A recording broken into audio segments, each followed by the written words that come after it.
Piece ఎక్కడో లేదు, అది నీలోనే ఉంది, నీ ఆలోచనలోనే ఉంది, అది నీతోనే ఉంది.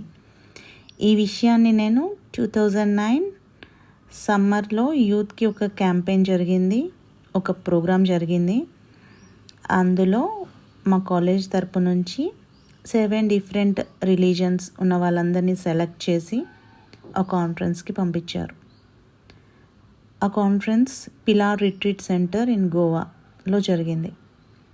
అక్కడ 10 days డిఫరెంట్ యాక్టివిటీస్లో మేమందరము నిమగ్నమైపోయాము.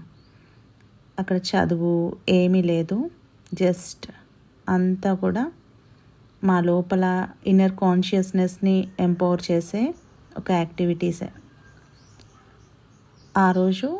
ఒకరోజు మా టీం ఏదైతే ఉంటుందో ఆ టీంకి ఒక యాక్టివిటీ ఇచ్చారు.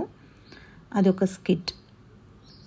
అందులో డిఫరెంట్ క్యాస్ట్ వాళ్ళు, డిఫరెంట్ రిలీజన్ వాళ్ళు ఫైట్ చేసుకుంటూ ఉంటారు. ఫైట్ చేసుకుంటున్నప్పుడు నా రోల్ భారత్ మాతా రోల్. అప్పుడు నేను వాళ్ళని ఆపి ఏడ్చుకుంటూ వాళ్ళకు ఒక మెసేజ్ ఇవ్వాలి. మీరంతా నా చిల్డ్రనే, మీరు ఎక్కడ ఉన్నా ఏం చేసినా మీరంతా నా చిల్డ్రనే.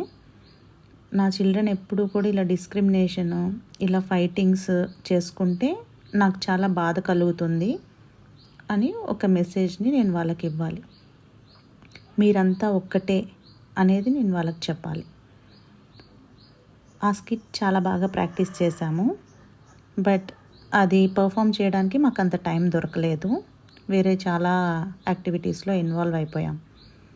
కానీ నాకు ఆ రోజు నా ఇంట్యూషన్లో నుంచి నాకు ఒక మెసేజ్ వచ్చింది. నిజమే కదా, మనం సమాజంలో చాలా డిస్క్రిమినేషన్ చూస్తాము. క్యాస్ట్ కానీ, రిలీజన్ కానీ, కల్చరల్గా కానీ. ఎందుకు ఈ డిస్క్రిమినేషన్? పంచభూతాలకి లేని కులము మతము మనకెందుకు? గాలికి లేదు కులము, నీరుకు లేదు కులము, ఆకాశానికి లేదు మతము. మరి పంచభూతాలకి లేని కులము మతము మనకెందుకు? మన ఒంట్లో ప్రవహించే రక్తానికి లేని మతము మనకెందుకు? ఇలాంటి ఎన్నో ఆలోచనలు నాలో వచ్చాయి. అప్పుడు నేను ఒక నిర్ణయం తీసుకున్నాను. పిల్లల్లో వాల్యూస్, హ్యుమానిటీ గురించి ఫస్ట్ నేర్పించాలి. ఈ కులము మతము అనే వాటిని వాళ్ళ మైండ్లో ఇన్సిస్ట్ చేయకూడదు. ఇంత మంచి అవేర్నెస్ ఇచ్చిన మా ప్రిన్సిపల్ అన్నా మాథ్యూకి నా హార్ట్ఫుల్ థ్యాంక్స్. మీరేమంటారు? ఈ వీడియోపై మీ ఒపీనియన్ని నాకు కామెంట్ చేయండి. నచ్చితే షేర్ చేయండి.